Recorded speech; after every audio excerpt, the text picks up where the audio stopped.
Kenya Kwanza purported to call the attention of the nation to so-called efforts by the government to reduce the cost of living.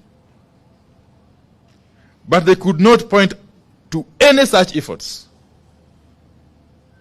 If there's an effort to lower the cost of living, Kenyans will notice it. And Kenya Kwanza would not need to be explaining itself or struggling to explain itself. The truth is, there are no such efforts to lower the cost of living.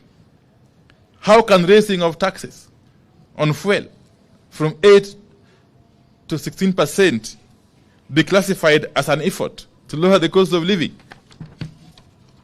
Now, Kenya Kwanza is telling us that the government has hired some 55,000 teachers. Now, so what?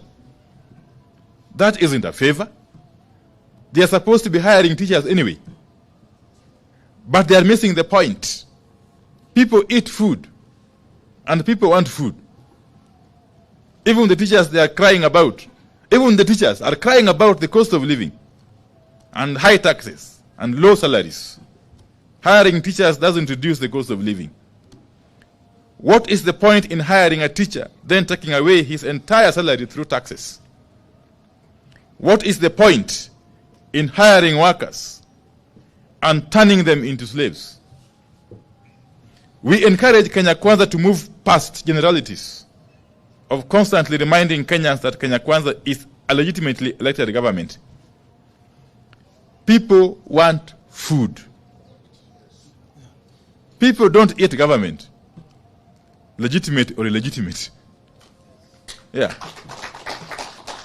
Give them food, and they leave the streets. Yes. Yeah. The legitimacy or credibility of any government is seen in the way it governs and treats people. If a regime is a failure, like Kenya Kwanza is, it does not matter how legitimate or otherwise it is, because people simply want food.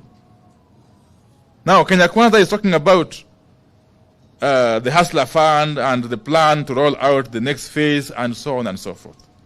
Now, Kenya has never had a shortage of funds, like youth fund, women fund, and you can count them.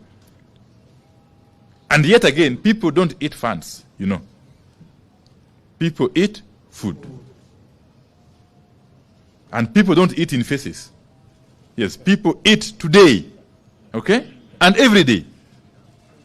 So don't tell Kenyans about Hustler Fund at its next phase.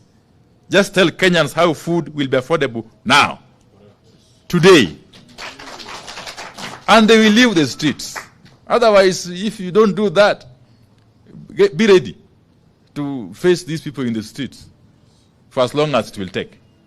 Hire your militia, as many as you want to hire, but the people will not leave the streets. Namna hiyo? Yes. So I think I want to leave it at that point and ask my brother, the Honorable